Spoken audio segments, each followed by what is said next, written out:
chit-chat about a couple things that happened recently. I had a friend of mine lost his mother due to cancer, and I couldn't even imagine. Just picturing it, if it were me, I don't even know what I would do. It's just crazy. So, just wanted to say, you know, let's have a moment of silence.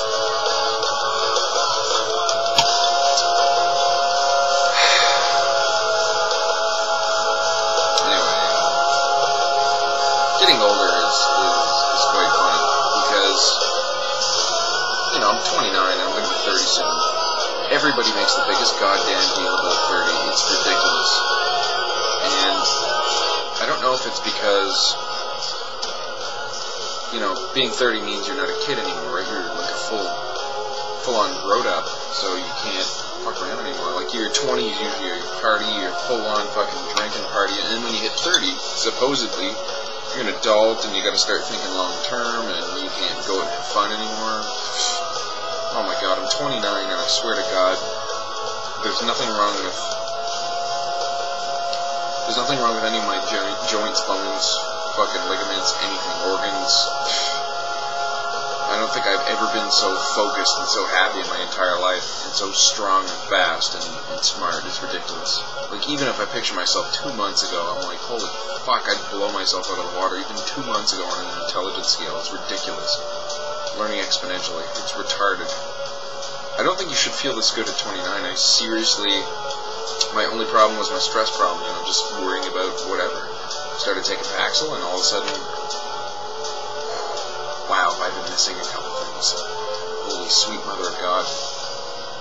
It is psychological, because I remember turning 22 or 23, working at, you know, call center Linux. And I remember getting up one day and feeling a little stiff and going, oh my God, I'm getting old. You know, 23, oh, it's so old. Oh. And I started thinking about 23 being super old, and all of a sudden I felt fucking old, right?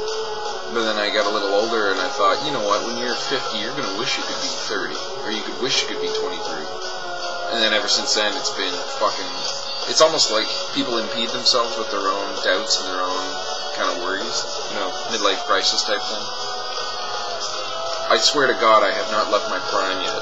I don't know how it works. I can run further, and I can do fucking, I don't know, 20 times more push-ups and stronger, faster, smarter than I've ever been in my entire life. They say your metabolism is supposed to slow down after, you know, 18 or whatever. Mine is ridiculous. I think it goes with my mood, and it affects my concentration level, affects my metabolism. Like, if I'm having a really shitty day and I'm all over the place, my metabolism, of course, just doesn't seem to be that great, but most days, I'm happy, I get up in the morning and I'm really just energetic, and I'm like, hey, you know what, I can't wait to go out and do whatever I'm going to do today, or go to work and just kick some ass.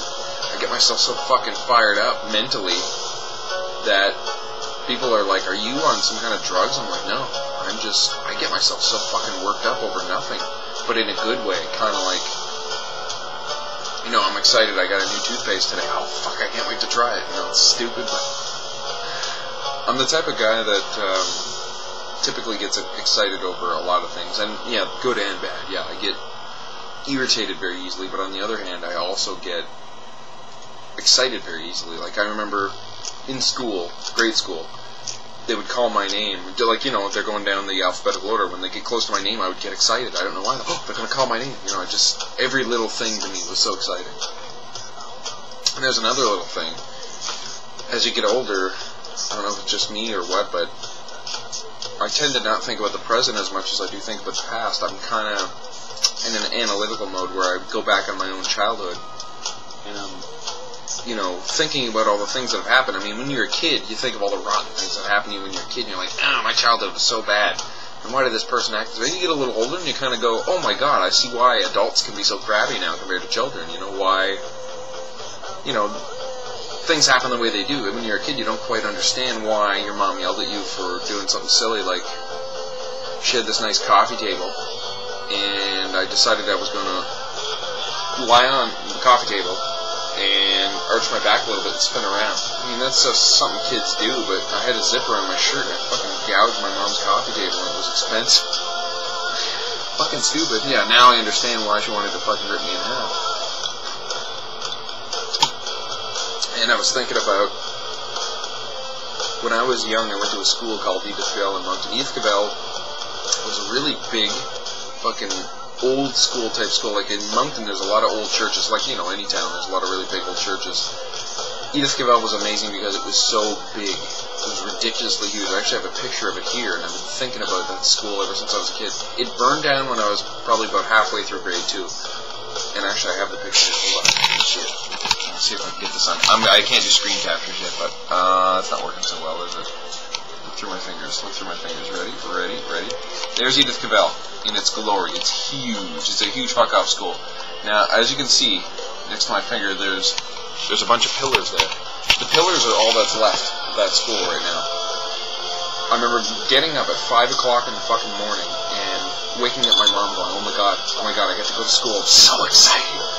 And it went that way until about halfway through grade 2, and then one of my mom's friend's son called me and said, yeah, your school just burned down. I was like, yeah, you're such a liar. You always lie to me. Boo. He's like, no, really, it did burn down. And it was because of something like faulty wiring in an electrical appliance, like a fucking coffee machine or something like that. And I missed that school so much. A part of me burned down with it, and I've never been the same since. Like, I lost something when that school burned down, and I'm not just being dramatic. I really believe that.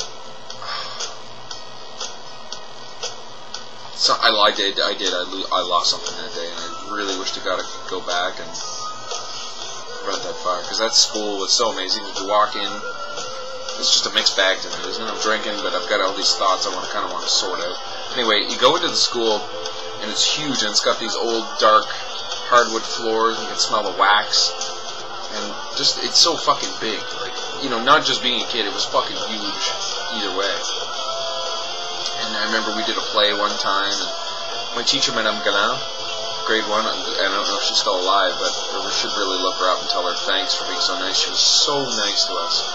She was such a sweetheart, and she would give us kisses on the way out, and nowadays, that shit wouldn't fly. You'd get fucking in jail for that, but back, you know, it's what, 84? You know. Anyway, she taught us French, and it stuck, like it really stuck in my head. She was such a sweetheart teacher, gave her kisses on the way out, and I remember I'd go home from lunch and I'd hang out with my buddy Sean, and we'd watch Jeopardy on our lunch break. Like, isn't that fucking weird? Kids watching Jeopardy. And I was and I still am very curious about the world and want to learn, and never-ending kind of learning.